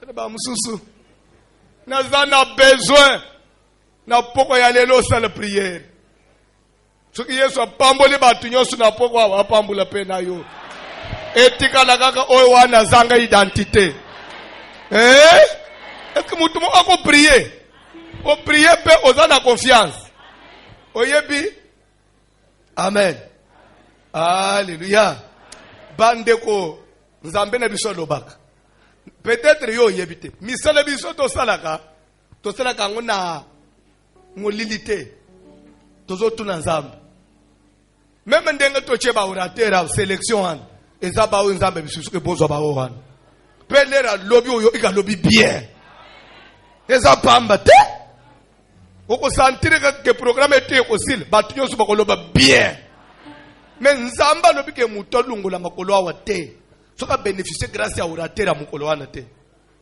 donc grâce à lelo ezana maboko pasteur Dieu merci oko kende pourquoi que papa ya lo bateli ko la vie na yo azuzo pe ate micro ça de pe prière ko la pa prière na yo problème o yenango ozo welisa nini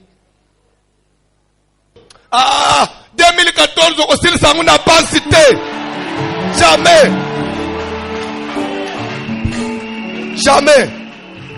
ça la prière présente ton problème à Dieu to sambeli na kombo na Yesu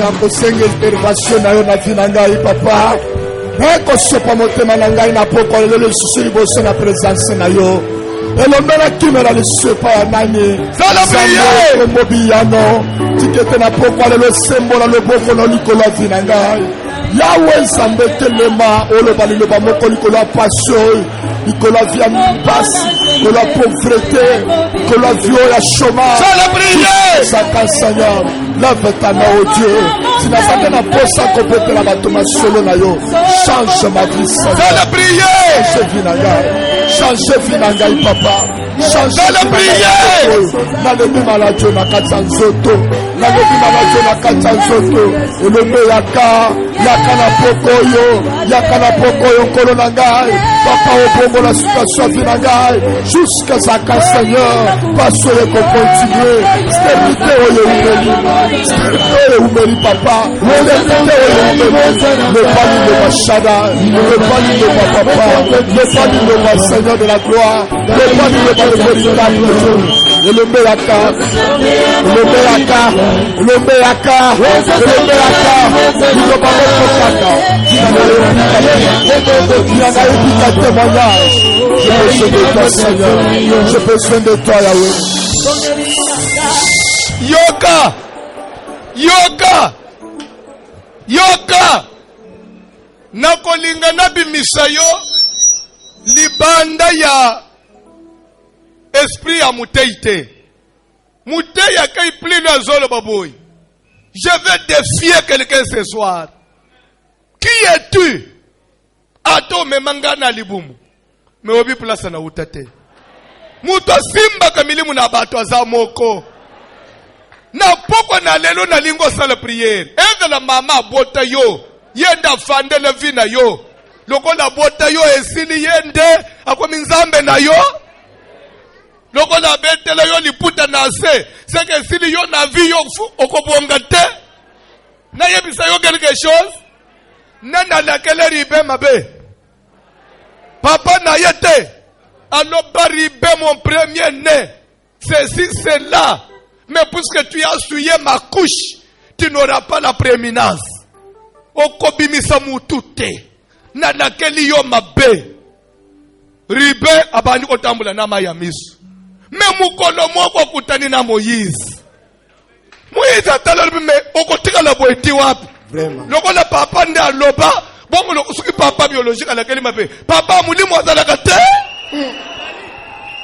Moïse a changé maloba lobi que ribe vive et que ces hommes deviennent nombreux. Tika lelo Moïse moko akozwa mikro aloba lilo ko perdre espoir te nazana bezo bele na moto na zambe likolo maloba nyoso négative maloba likolo na yo likolo mutu nyonso betela yo makolo na se, mutu nyonso lungwelela yo bilamba, mutu nyonso betela yo tolo lakela yo bape maloba na yaya le feu de Dieu, le jugement de l'éternel, je peux s'embouler la mapana la moto la sambe. Tanga mi vient poser, puissance no samalopa, o balopela ngai, ana sonyoso, no salama, no salama, nous sommes condamnés, que les œuvres du diable, que la vie la ngai, dans le nom puissant de Jésus,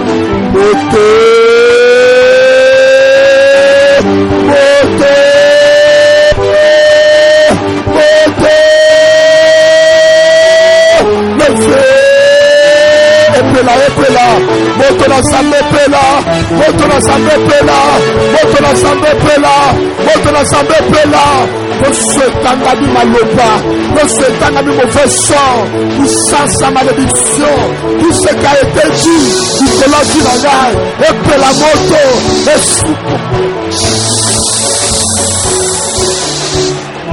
et la malicolo. Azala ya kotelema s'il vous plaît. Zala ya kotelema tikala kimia. Bible veut que car Dieu est esprit. Et il faut que ceux qui l'adorent en esprit, en vérité. Nzamba mona nakate. Nzamba zaka na mai na makilate nzamba za molimo. Soko lingo kutana na nzambe zaka kana makalisi ndengo telemana ndeko simba zambe.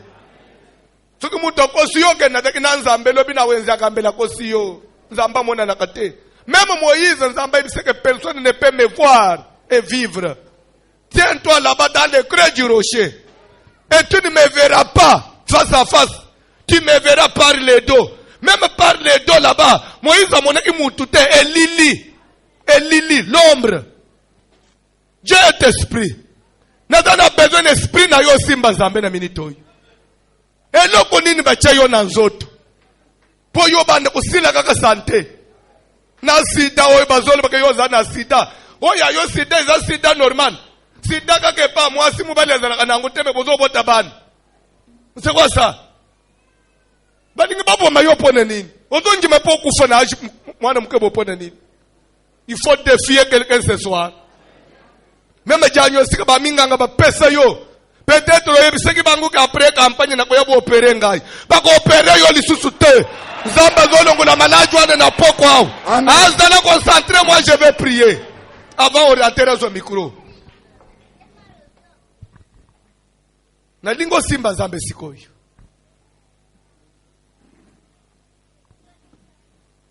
Il y a quelqu'un na minitoy. Azala kacha otambula na sali. Azo tambula meme na libanda. Amona nakate. Azana mai na makilate. Me azalaka. Comme quelqu'un disait, un Dieu invisible, mais visible par la foi. Que celui-là te touche maintenant. Na kombo na Yesu ya Nazareth. Que la main de Dieu descende. Par le nom de Jésus. Seigneur, tu avais dit à mon nom, vous guérirez les malades. À mon nom, vous purifierez les lépreux. Na kombo na Yesu. Malade moko bika sikoyo. Na kombo na Yesu. Singa moko famille bakanga yo. Évitez distraction. Il y a des démons qui sont en train de sortir. Il y a des chaînes qui sont en train de tomber maintenant. Et le cognon bachayo na nzoto. Na kamba na Yesu ya Nazareth. Libanga bachayo na libumu. Epima. Et disparaître maintenant.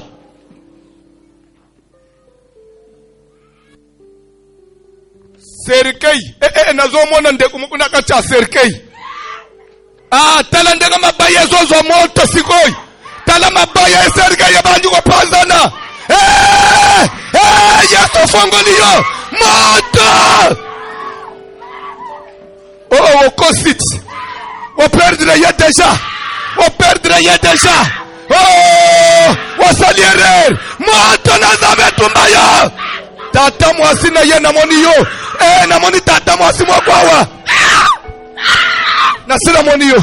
Abiki. Wali mwakufa. Esprit ya sacrifice. Eyamba moto. Eyamba moto. Eyamba moto. Que les chaînes tombent maintenant. Que les chaînes tombent maintenant. Stérilité bima. Et si le local est Elisabeth na Zacharie. Car l'Éternel a exaucé ta prière. Stérilité na yo bima. Impuissance sexuelle kende. Pauvreté et yonanyao.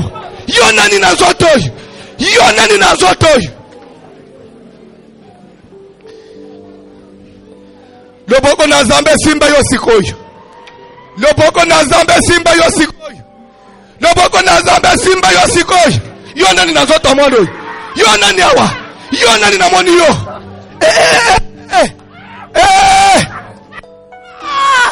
Ofandeli makambu na ye. Na comprendre yo. Oh, a échappé. Mon nom a échappé. A échappé. Que là ça n'a échappé. Voyage échappé.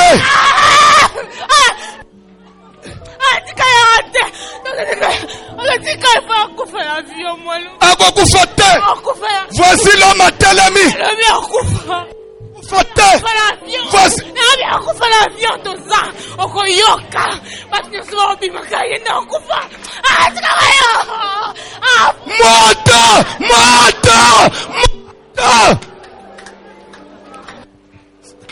Basi metiere zo panzane na poko ya lelo. Mwalimu na liwezo ken. Mwalimu na kufa. Yo mwalimu na sacrifice. Yamba moto. Yamba moto.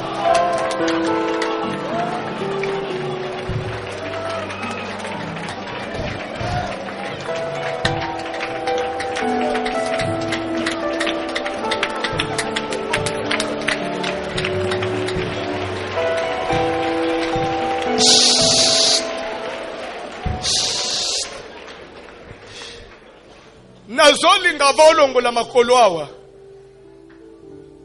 Pasteur de mesazo kitao. Azo sala prière pona yo. Simba offrande moko na loboko na yo. Na kombo na Yesu. Quelque soit pour moko sala nango. Simba quelque chose na loboko. Avant papa sala prière. Zala côté mais rapidement. Zala rapide. Simba quelque chose.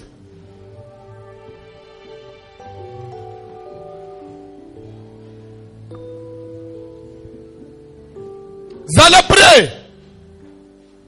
Ozo kende ko sala prière. Problème nyos.